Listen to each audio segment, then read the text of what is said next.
Yang pertama, saya turunkan dulu dalil-dalilnya ya. Pertama, jin. Jin itu mutlak umum, bahkan ada surahnya, surah ke-72, Al-Jin ya.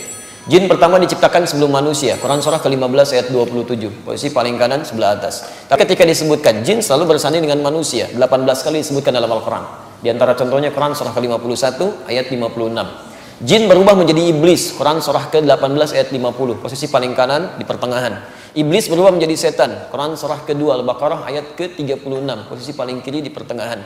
Dan setan inilah yang jadi persoalan dalam kehidupan. Ada setan rumah tangga, setan di kantor, setan di alat-alat musik, setan di masjid, dan ada contoh-contohnya di Quran termasuk dalam hadis. Nah, teman-teman sekalian, siapa yang jadi hantu di sini? Ini persoalan, kan? Baik.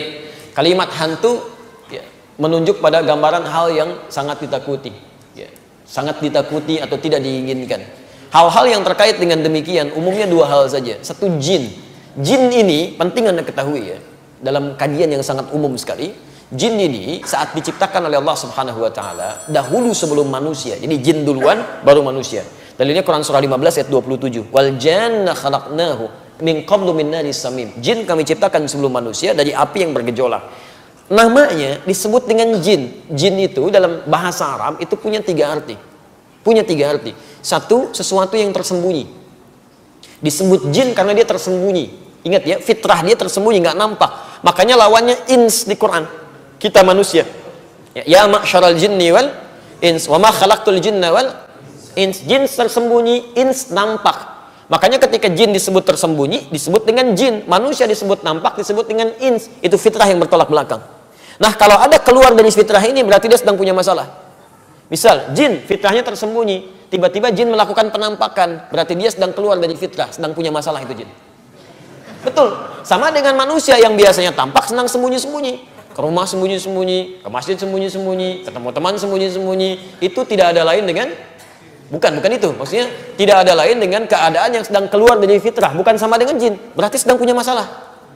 Jadi kalau antum lihat orang-orang yang suka sembunyi-sembunyi, dia sedang punya masalah. Seperti jin yang sedang melakukan penampakan, itu pun jin punya masalah. Yang lebih bermasalah ada manusia mencari-cari penampakan jin, itu yang aneh. Itu yang aneh, ya. Itu orang aneh itu. Jangan dekat-dekat dengan orang seperti itu. Karena jinnya bermasalah, orang ini bermasalah, dua-duanya bermasalah. Orang bermasalah ketemu jin bermasalah, jadi persoalan. Jelas sampai sini ya? Baik. Yang kedua, sifat jin itu disebut dengan jin. Yang kedua, dia punya sifat yang kasar. Tidak harmoni. Sebaliknya manusia terbalik, disebut dengan ins dari kata anisa, sesuatu yang lembut, ya, harmoni, halus gitu. Makanya saya tidak pernah temukan ada orang baru dilahirkan langsung mencela, nggak ada itu. Pasti lembut. Nggak ada sampai hari ini baru dilahirkan langsung mencela. Kenapa mama melahirkan saya? Nggak ada. Pasti tenang, enak, nangis, dan antum akan peluk gitu. Anak siapapun, termasuk yang lahir dari rahim non muslim, Anda pasti akan senang lihatnya. Anak kecil lucu macam-macam, lembut. Jin tidak. Jin punya karakter kasar karena apinya bergejolak. Quran surah 15 ayat 27 tadi, menyambar-nyambar. Makanya ketika dia melakukan penampakan pun bahkan masuk ke dalam diri seseorang, nggak ada yang lembut. Saya belum pernah saksikan ada orang kemasukan jin sampai bersikap lembut. Masuk ke masjid, Ustaz izin taklim, sedang kemasukan jin, mustahil. Mustahil. Pasti mulutnya meracau, tindakannya mengacau, itu pasti itu kayak orang kesurupan, kan? Taib, itu gambarannya. Makanya wajar ketika lihat penampakan-penampakan ada gejolak-gejolak dalam jiwa, ada perasaan takut, ada perasaan resah. Itu bagian pertama. Yang kedua, setan. Kalau ini menggoda niat. Setan itu jin yang berniat menggoda manusia. Itu setan. Makanya ketika setan menyimpang dari ketentuan Allah disebut dengan iblis. Jin menyimpang dari ketentuan Allah disebut dengan iblis. Quran surah 18 ayat ke-50. Ketika dia mulai menggoda Adam manusia disebut dengan setan. Quran surah kedua ayat 36. Fa'azallahuma syaitan. Memang ini setan dan niat menggoda. Niat menggoda. Dia sudah sampaikan pada Allah, saya akan goda semua keturunan Adam. Dari depan, dari belakang, dari kanan, dari kiri. Dan gak akan kau dapati mereka ya Allah dalam keadaan bersyukur kepadamu. Quran surah 7 ayat 16 sampai dengan 17. Quran surah 15 sampai ayat ke-40-nya. Quran surah ke-4 ayat 119. Posisi paling kanan sebelah bawah. Ada semuanya. Ada semuanya. Makanya ini yang suka membuat Anda misalnya, maaf, malam-malam suka gelisah, mau ibadah suka malas, dibuat khawatir macam-macam. Hantu yang Anda maksudkan itu setan. Tapi pertanyaannya, datang kepada siapa jin ini? Dan datang kepada siapa setan ini? Sehingga Anda gambarkan sebagai hantu yang Anda takuti itu. Karena mustahil setan itu bisa datang, jin bisa mengganggu orang-orang yang dekat dengan Allah Subhanahu wa ta'ala. Di sekarang persoalannya, sejauh apa Anda membangun kedekatan dengan Allah Subhanahu wa taala? Coba bangun dari sekarang. Ya, rajin baca Al-Qur'an. Bukankah Nabi mengajarkan untuk membaca ayat kursi setelah selesai sholat, sebelum tidur? Ya, 2 surah terakhir, Al-Falaq, An-Nas. Itu kalau Anda sering biasakan, tambah dengan Al-Fatihah, tambah dengan bacaan-bacaan yang baik, Anda dekat dengan Allah, terhubung dengan Allah, nggak akan bisa Anda diganggu jin atau bahkan setan. Nggak akan mempan itu. Makanya kata setan mengatakan di dalam Quran surah ke-15 ayat ke-40, illa ibadaka minhumul mukhlasin. Semua hambamu ya Allah akan aku goda, tapi ada satu yang nggak bisa saya tembus. Mukhlas. Mukhlasin, orang yang dekat dengan Allah Subhanahu wa taala, yang sering ibadah, sering zikir, sering berdoa, sering baca Quran, tunaikan salat dan sebagainya. Kalau tidak percaya silakan. Walaupun dengan keadaan seperti itu, Anda tidak akan lepas dari godaan setan, tapi membuat Anda lebih kuat untuk memerangi godaan setan. Jadi yang pertama, bangun hubungan kedekatan dengan Allah Subhanahu wa taala dengan rajin meningkatkan ibadah. Yang kedua, pahami betul jin itu sifatnya dia tidak akan menggoda bagi orang yang kuat, setan tidak akan memaksa bagi orang yang mengabaikan. Jadi begitu ada godaan-godaan jin, godaan-godaan setan, Anda abaikan aja. Gak usah diambil dan gak usah direspon. Kalau Anda respon, kesenangan itu. Jangan dibiarkan.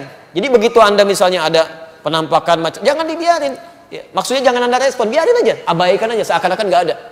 Jangan Anda respon. Begitu Anda melihat bayangan putih, padahal mungkin kucing sekelebat gitu kan.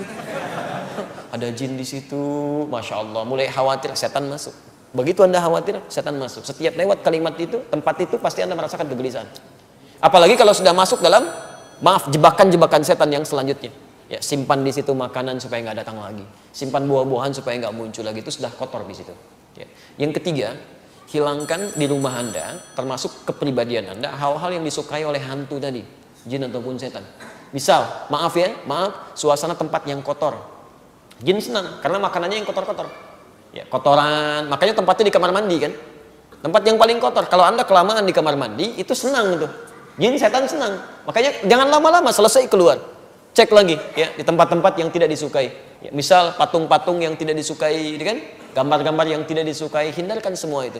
Itu mengundang, Termasuk maaf, walaupun bersih, bagian yang terakhir adalah tempat yang jarang digunakan sebagai zikir pada Allah Subhanahu wa taala.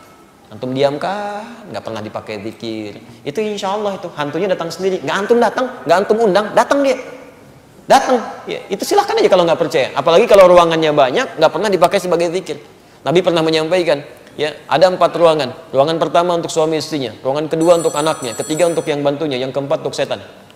Maksudnya bukan berarti punya 4 kamar, 1 buat setan, bukan. Ini hadis ingin menggambarkan ada orang berlebihan membuat ruangan yang tidak dia gunakan, yang justru digunakan oleh setan nantinya. Sebab ketika Anda tinggalkan, setan masuk. Masuk, ada setan rumah, kan sering saya sampaikan. Namanya dasim kan, setan rumah. Tugasnya salah satunya menunggui ruangan. Jadi begitu Anda kesini nih, setan tuh masuk ke ruangan Anda. Nggak percaya silahkan. Ya, nggak percaya silahkan. Jadi begitu Anda masuk, kan ada suka ada perasaan bangun malam, ada gelisah, kadang mimpi buruk. Itu setan. Setan. Cara mengusirnya sederhana, ucapkan salam. Bukan Anda buka, biasakan ya, buka Assalamualaikum. Kata Nabi, kalau Anda ucapkan itu, dia berkata pada temannya. Berkata pada temannya. Mungkin Anda pulang dari sini, Anda bawa setan juga.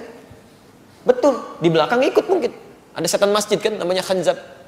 Setan masjid jago ada orang sholat. Di jalan mungkin ada setan yang lainnya ikut. Begitu nyampe rumah Anda ucapkan Assalamualaikum, setan satu berkata pada yang lainnya, kita tidak punya tempat menetap di sini. Tapi kalau Anda nggak ucapkan, dia akan berkata, kita punya tempat menetap di sini. Itu yang membuat sering Anda gelisah, nggak nyaman, mimpi buruk dan sebagainya. Biasakan teman-teman, buka pintu, Assalamualaikum. Tidak dijawab, itu normal. Dijawab, Waalaikumsalam. Itu Anda latihan lah.